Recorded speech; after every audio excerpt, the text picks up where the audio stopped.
Hello बच्चों, आप सभी का सनराइज एजुकेशन एकेडमी समदड़ी में मैं विशाल भार्गव हार्दिक स्वागत करता हूं। तो ये कक्षा हमारे 10वीं कक्षा के लिए है, जिसमें हमने पिछले अध्यायों में हमने प्रकाश का अध्याय पढ़ा था। अब हम अगला अध्याय देखेंगे, कार्य और शक्ति। पुरानी किताबों में इस अध्याय का नाम कार्य, ऊर्जा, शक्ति है, लेकिन ऊर्जा वाला पोर्शन अब की बार हटा दिया गया है।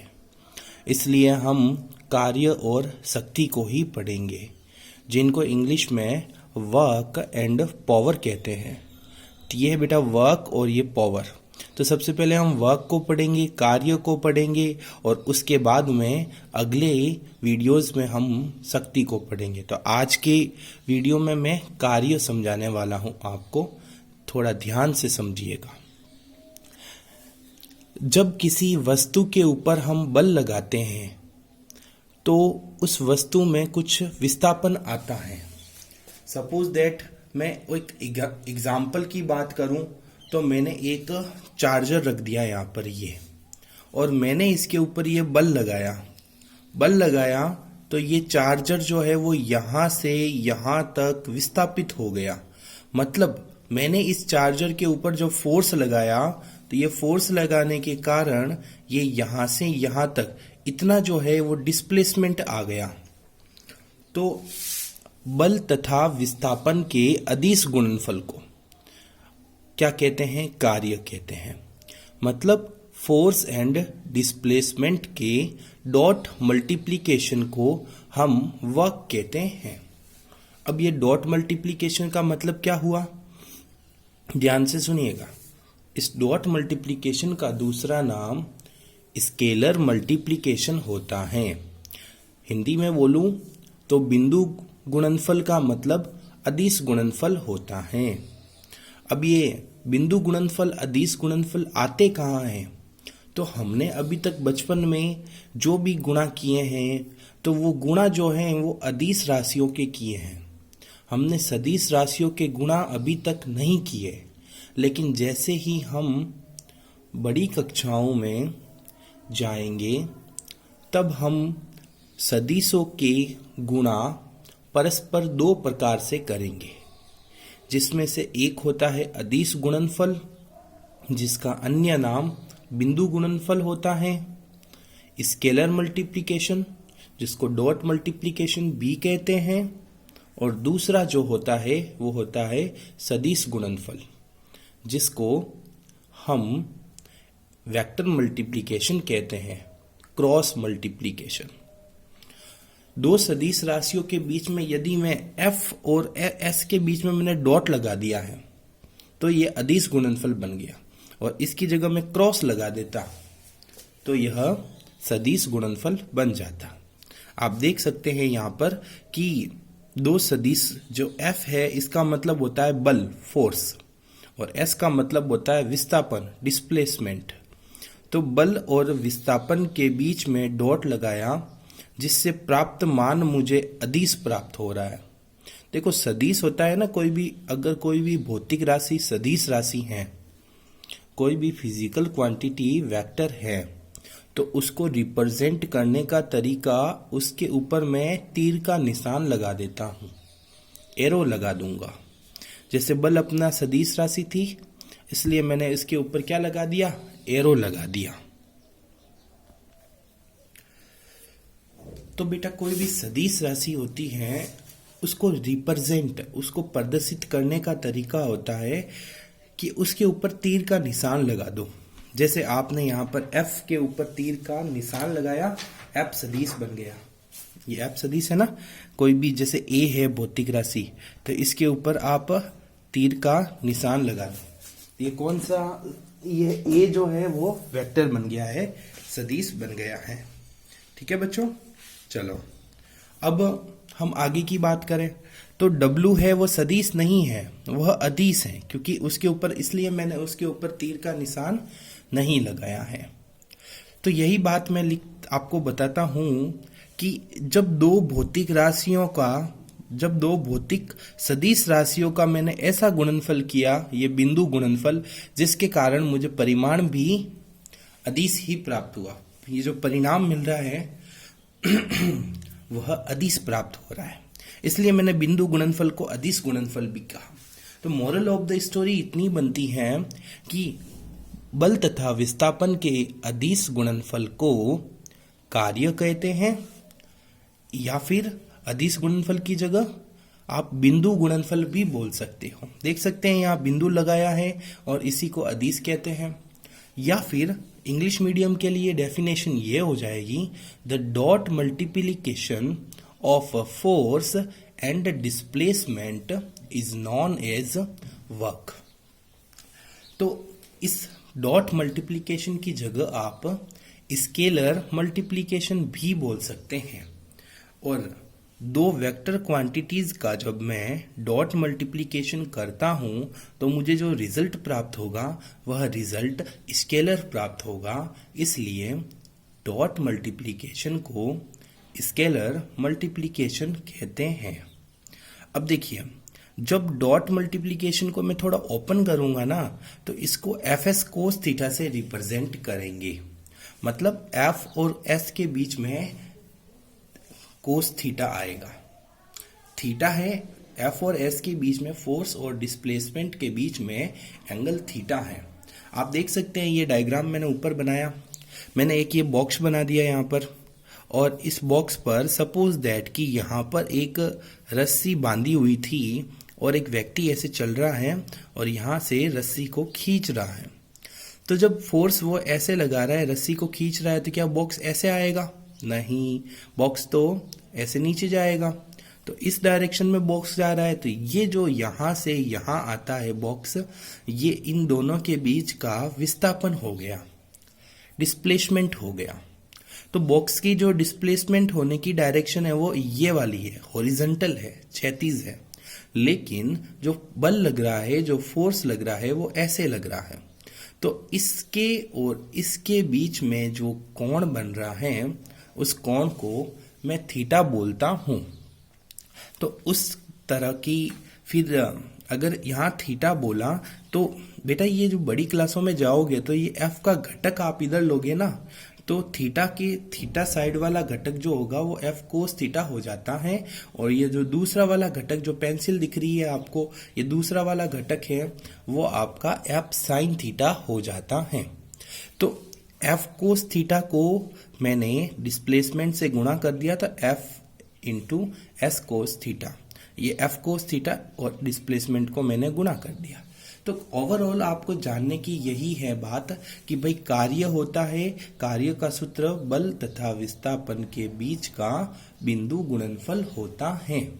और उस बिंदु गुणनफल को जब मैं ओपन करूंगा तो कोस थीटा आ जाएगा। जैसे मैं अगर बोलता हूं ए सदिश डॉट बी सदिश है, इन दोनों के बीच में भी डॉट है, तो इसको मैं यदि ओपन करूं तो इसको कैसे लिख दूंगा मैं, ए बी कोस थीटा। ये थीटा क्या है, ए सदिश और बी सदिश के बीच का कोण। अब क्वेश्चन बच्चे इसमें भी कंफ्यूज हो जाते हैं कि सर ये सदिश क्या है और अदिश क्या है। तो बेटा मैं इसकी डेफिनेशन वैसे अभी आपके कोर्स में नहीं है, लेकिन मैं 9th में आपको समझा चुका हूं। एक बार मैं परिभाषा वापस बोल देता हूं। मैं बोलता हूं अदिश राशि की परिभाषा, जिसको स्केलर बोलते हैं, अदिश। स्केलर की बात कर रहा हूं, स्केलर। तो स्केलर की क्या डेफिनेशन होती है कि वे राशियां जिनके पास केवल परिमाण ही होता है, उन राशियों को अदिश राशि कहते हैं। The quantity which have only magnitude are known as scalar quantity। तो उन राशियों को हम अदिश राशि, स्केलर क्वांटिटी कहते हैं।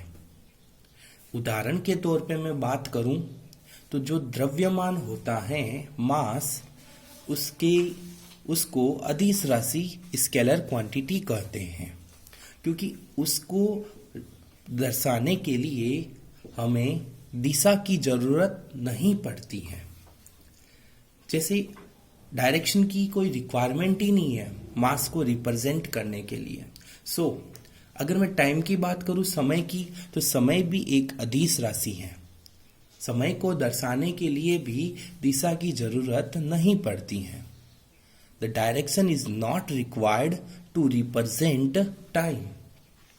अच्छा, बेसिक जिंदगी में हम अपन देखते हैं कि अगर कोई आपको समय पूछता है कि आपके घड़ी में क्या समय हुआ है, तो आप उत्तर सीधा दोगे कि सर मेरी घड़ी में 10 बजे हैं।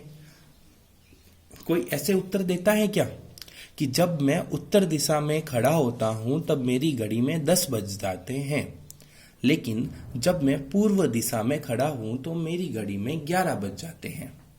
ऐसा कोई उत्तर नहीं देता, क्योंकि हम जानते हैं कि समय का के ऊपर दिशा का कोई रोल नहीं है।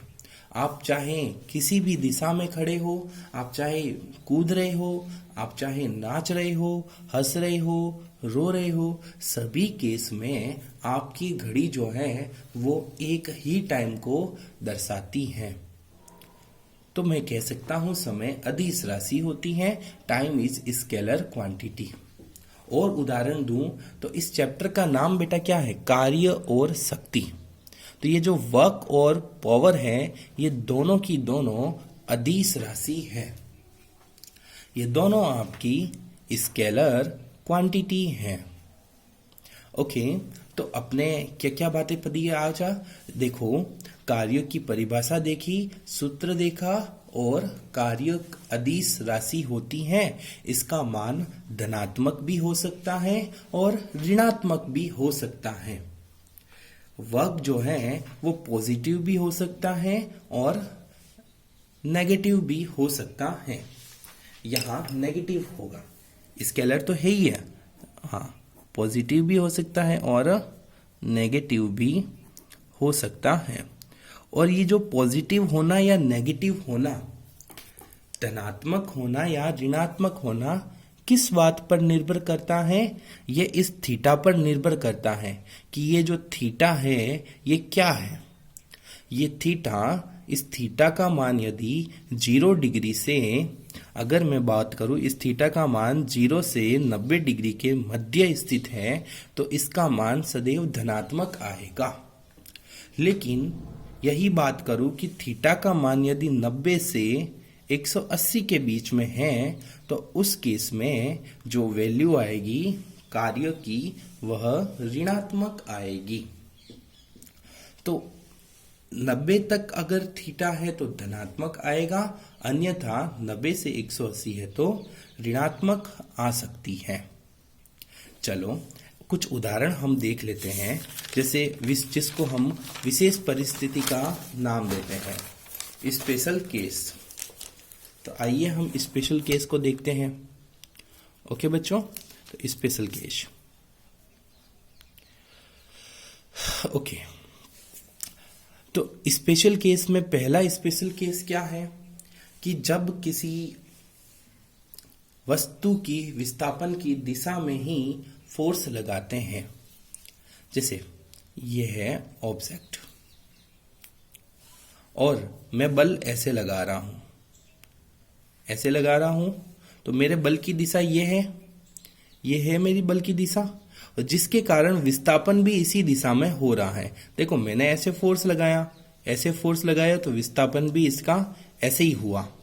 तो विस्थापन उसी दिशा में हो रहा है, इसलिए मैं इसको क्या बोल देता हूं कि यह जो है वह दोनों के बीच में, विस्थापन और बल के बीच में बनने वाला कोण थीटा है। देखो क्या लिखा हुआ है, जब किसी वस्तु की विस्थापन की दिशा में ही बल लगाया जाता है तब थीटा कितना होगा बेटा? 0 डिग्री होगा। When force is applied on object in direction of displacement, then angle will be 0. Then theta क्या हो, क्योंकि देखो सेम डायरेक्शन है, फोर्स भी इधर लग रहा है और डिस्प्लेसमेंट भी इसी डायरेक्शन में हो रही है। एक्चुअल में देखें तो या तो ये कोलिनियर है, एक ही रेखा पर है, या फिर ये पैरेलल है, समांतर है।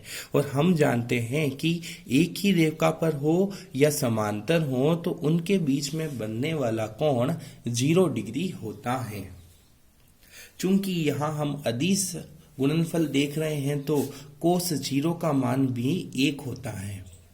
तो इस सूत्र को मैं खोलता हूं तो W बराबर एफ एस कोस 0, और कोस 0 का मान 1 होगा, इसलिए कोस 0 का मान 1 रखा, 1 को गुणा किया, कोई फर्क नहीं पड़ा, तो W बराबर एफ एस आ गया।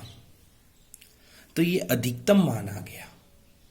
इसी प्रकार यदि मैं दूसरा कोई देखूं कि जब किसी वस्तु की विस्थापन की दिशा के विपरीत बल लगता है, जैसे सपोज दैट कि मेरी जो गाड़ी है वो ऐसे जा रही थी, ऐसे चुपचाप गाड़ी चल रही है और मैंने ऑपोजिट डायरेक्शन में फोर्स लगा दिया, जैसे ये फोर्स लगाया ऐसे।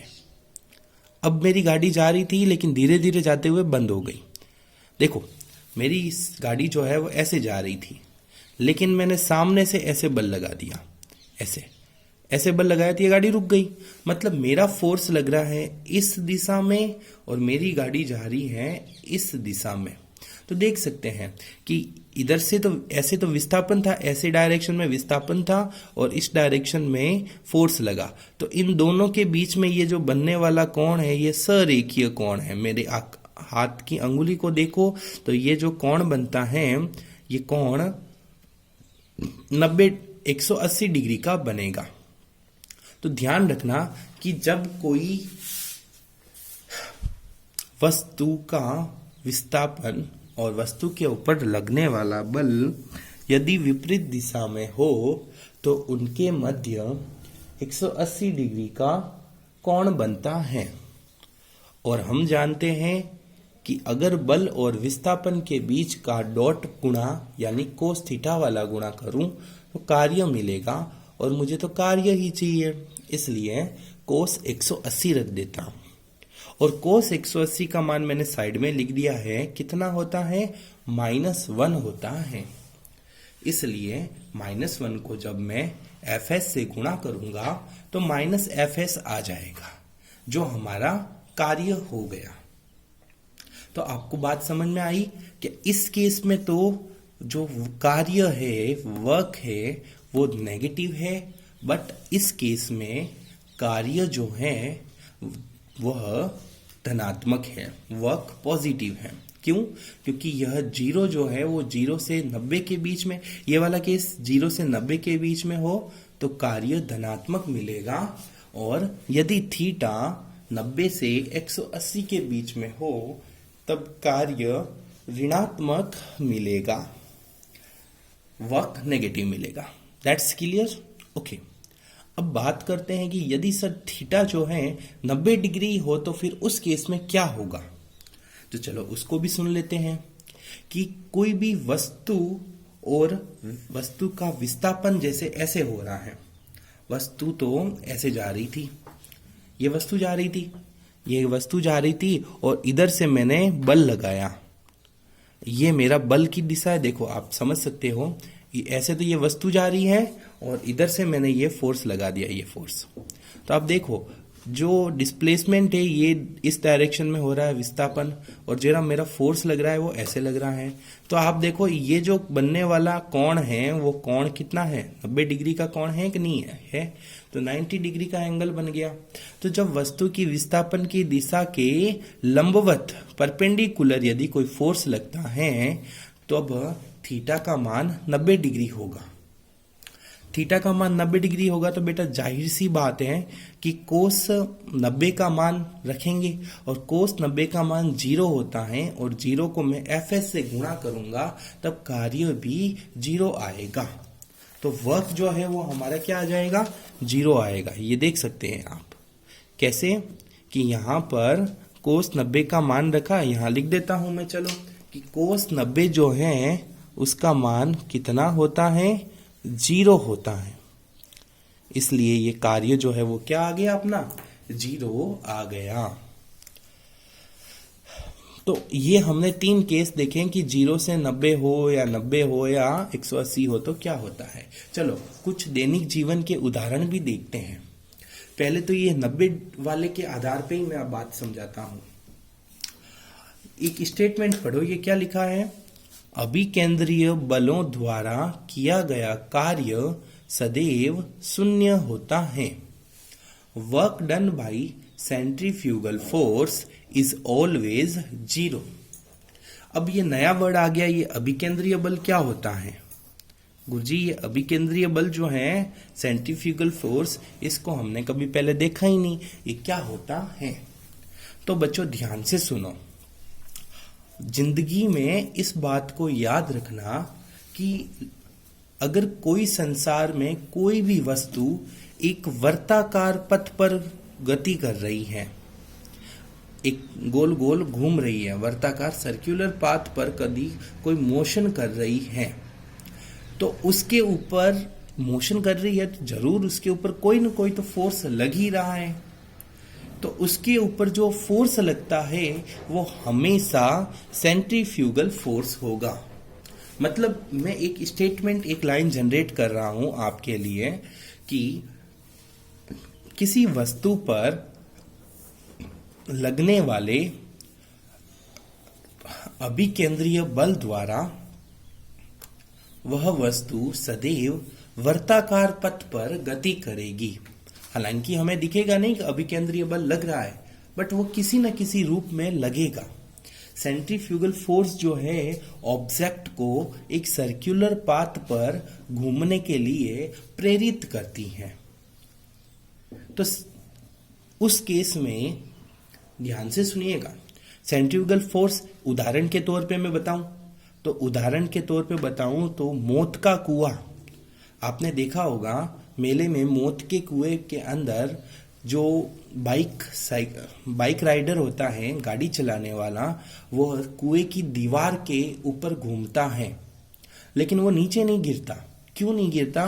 क्योंकि उसका एक विशेष वेग होता है, कम से कम उसका वेग होता है, न्यूनतम वेग उस गाड़ी का, जिसके कारण मौत के कुएं की दीवार जो है वो उसको केंद्र की ओर अभिकेंद्रीय बल प्रदान करती है, सेंट्रीफ्यूगल फोर्स देती है, और सेंट्रीफ्यूगल फोर्स देगी जिसके कारण वह नीचे नहीं गिरता है। या एक और उदाहरण लूं तो आपने एक धागे को एक पत्थर से बांधा और उस धागे से पत्थर को बांधकर अपने चारों ओर वर्ताकार पथ पर उस पत्थर को घुमाओ। तो अब इस पत्थर को भी वर्ताकार पथ पर घुमाने के लिए आप उनको अभिकेंद्रीय बल दे रहे हो, और वह अभिकेंद्रीय बल कौन दे रहा है? आपका धागा। वो धागा अभिकेंद्रीय बल दे रहा है, सेंट्रीफ्यूगल फोर्स दे रहा है। तो यहां इस केस में भी आप देखा कि सेंट्रीफ्यूगल फोर्स कोई न कोई तो दे ही रहा है। एक और उदाहरण जो मैंने आपकी बुक में लिखा कि सूर्य के चारों ओर कोई पिंड जो है वो वर्ताकार पथ पर गति करता है। जैसे उदाहरण के तौर पे पृथ्वी ही ले लूं कि सूर्य के चारों ओर पृथ्वी जो है सूर्य के चक्कर लगाती है वर्ताकार पथ पर, ये सन है, इसके चारों ओर गति करती है। तो इसके पीछे भी इस पृथ्वी को अभिकेंद्रीय बल मिल रहा है, और वो कहां से मिल रहा है? सूर्य के गुरुत्वाकर्षण बल से।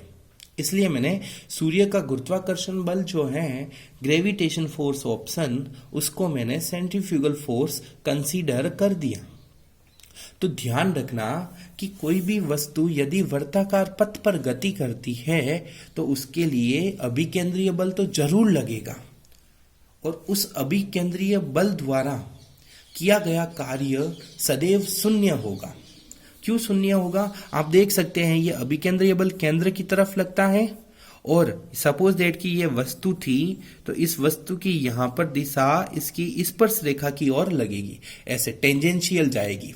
अगर यहाँ धागा टूट जाता तो वस्तु ऐसे ही चली जाती, तो यहाँ पर धागा नहीं टूटा इसलिए गोल गोल घूम रही है, लेकिन टूटता तो वस्तु तो ऐसे चली जाती। तो यहाँ पर ये दिशा जो है वो वस्तु की दिशा को दर्शाएगी, विस्थापन की दिशा को, और ये जो है वो अभिकेंद्रीय बल है। दोनों के बीच में आप देख सकते हो कितने डिग्री का कोण बन रहा है, 90, और कोस 90 का मान तो 0 होता है। इसलिए हमेशा ध्यान रखना कि अभिकेंद्रीय, दो बातें ध्यान रखनी है कि अभिकेंद्रीय बल वस्तु को वर्ताकार पथ पर गति करवाते हैं। सेंट्रीफ्यूगल फोर्स जो है किसी ऑब्जेक्ट को सर्कुलर पाथ पर मोशन करवाते हैं। और दूसरी बात ध्यान रखनी है कि अभिकेंद्रीय बलों द्वारा किया गया कार्य सदैव शून्य होता है। सेंट्रीफ्यूगल फोर्स द्वारा जो वर्क करते हैं वो ऑलवेज 0 होता है। और उस बिहाइंड अगर रीजन पूछे, कोई कारण पूछे, तो क्या दोगे आप कि सर अभिकेंद्रीय बल केंद्र से गुजरेगा तो यह तिरछीय प्रकृति का है, और यदि मैं बोलूं कि वस्तु जो है वो स्पर्श रेखीय प्रकृति की है, स्पर्श रेखा की दिशा में गति करेगी, तो उन दोनों के बीच में सदैव कोण कितना बनेगा, 90 डिग्री का ही कोण बनेगा। और कोस 90 का मान हम जानते हैं 0 होगा, इसलिए 0 को मैं बाकी संख्याओं से गुणा करूंगा तब भी मान तो 0 ही आएगा, तो कार्य भी 0 प्राप्त हुआ। तो ये आपको पहला उदाहरण समझ में आया। ओके बच्चों, अब दूसरा उदाहरण देखते हैं। जब मैं किसी m द्रव्यमान की वस्तु को h ऊंचाई तक ले जाता हूं तो उसमें w कार्य हो रहा है। If mass m is carried at height h, then work is done as w। Suppose that कि मैं किसी m द्रव्यमान की वस्तु को h ऊंचाई तक लेके जाता हूं, हाइट तक लेके जाता हूं, तो उसके अंदर जो वर्क कर रहा हूं वो w कर रहा हूं, और वर्क का फॉर्मूला तो मैं जानता ही हूं, Fs cos थीटा होता है। कैसे वर्क कर रहा हूं देखो, आइए समझते हैं। ये रहा बेटा कि m द्रव्यमान की वस्तु थी, ये h ऊंचाई की बिल्डिंग है। मैं कैसे भी करके आदमी लेके जाऊं, आदमी इस बॉक्स को ऊपर कंधे पे रख के फिर ये ऊपर चलता है और यहां लेके जाता है, h ऊंचाई तक लेके गया। तो आदमी ने ऐसे बल लगाया, फोर्स ऊपर की तरफ, और दिशा भी इसकी ऊपर की तरफ ही है। तो एक बात तो पता चल गई कि भाई थीटा का मान यहां इस केस में क्या है, 0 डिग्री है। थीटा 0 डिग्री है, दोनों सेम डायरेक्शन में है। और जो बल लग रहा है ना, जो फोर्स लग रहा है, जो जोर लगा रहे हैं, वो जोर मुझे कितना लगाना पड़ेगा, इस बॉक्स के भार के बराबर। ये बॉक्स का भार का सूत्र 90 क्लास में पढ़ के आए होंगे, mg होता है। m का मतलब तो होता है द्रव्यमान, मास, और g का मतलब होता है ग्रेविटेशन ड्यू टू एक्सेलरेशन, गुरुत्वीय त्वरण, जिसका मान g का मान आप लोगों ने पढ़ा होगा 9.8 मीटर पर सेकंड स्क्वायर, जिसको लगभग हम 10 मीटर पर सेकंड स्क्वायर बोलते हैं पृथ्वी के लिए। तो जो बल लग रहा है वो क्या बन गया बेटा, mg बन गया। तो वही हम जानते हैं कि कार्य का सूत्र क्या होता है, Fs cos थीटा। तो F की जगह मैंने क्या लिख दिया, उस बॉक्स का भार, बॉक्स का भार क्या हो जाएगा, mg इनटू उस बॉक्स को मैं कहां से कहां लेके जा रहा हूं, h ऊंचाई तक, मतलब h जो है वह विस्थापन है, इसलिए s की जगह मैंने h लिख दिया। अब आगे कोस थीटा का मान मैंने बताया ना, दोनों की दिशा समान होती है, इसलिए थीटा का मान 0 रख दिया, और मैं जानता हूं कि कोस 0 का मान 1 होता है। सो मैंने यहां पर mgh कर दिया, कोस 0 का मान तो 1 ही होता है। तो यहां पर किया गया कार्य का सूत्र W बराबर mgh हो जाएगा। अब ये फॉर्मूला काम आएगा आपके न्यूमेरिकल क्वेश्चन को सॉल्व करोगे तब, कि भाई कोई m द्रव्यमान की वस्तु है, उसको h ऊंचाई तक लेके गया तो उसमें कितना कार्य करना पड़ा, तो आंसर क्या दोगे, सर mgh कार्य करना पड़ा। कैसे mgh आया पता चला। अब बेटा ध्यान से सुनना, अभी आपके सिलेबस में ऊर्जा को हटा दिया है, लेकिन ऊर्जा होती तब मैं वहां गतिज ऊर्जा और स्थितिज ऊर्जा पढ़ाता। तो अब गतिज ऊर्जा स्थितिज ऊर्जा होती क्या है, उससे तो मतलब कुछ भी नहीं रहा हमें, लेकिन एक कंसेप्ट इसमें छुपा हुआ है कि ये जो कार्य करते हैं ना, यह कार्य इस वस्तु की स्थिति में परिवर्तन कर रहा है और स्थिति में परिवर्तन के कारण एक ऊर्जा संचित होती है जिसे स्थितिज ऊर्जा कहते हैं। मतलब कि कोई भी ऑब्जेक्ट है, उस ऑब्जेक्ट की यदि लोकेशन में चेंज आ जाए तो उस लोकेशन में चेंज आने की वजह से उसके अंदर पोटेंशियल एनर्जी स्टोर हो जाती है। तो देख सकते हैं आप, पहले ये बॉक्स नीचे पड़ा था, फिर इसको h ऊंचाई तक लेके गया, मतलब इसकी स्थिति में परिवर्तन आया, इसकी लोकेशन में चेंज आया, इसलिए इसको पोटेंशियल एनर्जी स्थितिज ऊर्जा कहते हैं। तो इसके पास में पोटेंशियल एनर्जी है, स्थितिज ऊर्जा है, कब? जब इसको h ऊंचाई पर रखा मैंने तब। तो वह पोटेंशियल एनर्जी स्थितिज ऊर्जा इस वस्तु पर किए गए कार्य के बराबर होगी। तो अब मुझे क्या पता चला, यहाँ देखो लाइन, कि यहाँ किया गया कार्य वस्तु की स्थितिज ऊर्जा के रूप में संचित होता है। Here work done is stored as potential energy of a object। तो पोटेंशियल एनर्जी का भी क्या सूत्र आ जाएगा बेटा? U बराबर WmG। तो आपके पास में सूत्र आ गया U बराबर W बराबर mg, मतलब mgh, मतलब कि जो कार्य था वो का वह स्थितिज ऊर्जा का सूत्र है। तो दो प्रकार से क्वेश्चन यदि पूछे कि भाई स्थितिज ऊर्जा का सूत्र क्या होता है, वही mgh होता है। कार्य का सूत्र क्या होता है, वही mgh होता है। m का मतलब द्रव्यमान मास, g का मतलब गुरुत्वीय त्वरण एक्सेलरेशन ड्यू टू ग्रेविटी, जिसको 9.8 मीटर पर सेकेंड स्क्वायर बोलते हैं, या फिर लगभग उसको 10 बोल सकते हैं। अगली कक्षा में मैं उदाहरण भी करवाऊंगा। h का मतलब ऊंचाई, हाइट। ओके, तो ये दो सूत्र आ गए। तो इसी के साथ आपने आज क्या सीखा, कार्य के बारे में मैंने कुछ बातें बताई और इसके स्पेशल केस के साथ में मैंने इस कक्षा का समापन किया। तो मैं आशा करता हूं आप अच्छे से मेरी बात को समझ रहे होंगे, घर पर बैठ के खूब पढ़ रहे होंगे, और प्लीज बेटा ये नोट्स आप बना देना। आज का मेरा क्वेश्चन यही है कि कार्य की परिभाषा लिखो तथा उसका सूत्र भी लिखो। तो ये आपको क्वेश्चन भी करके आना है।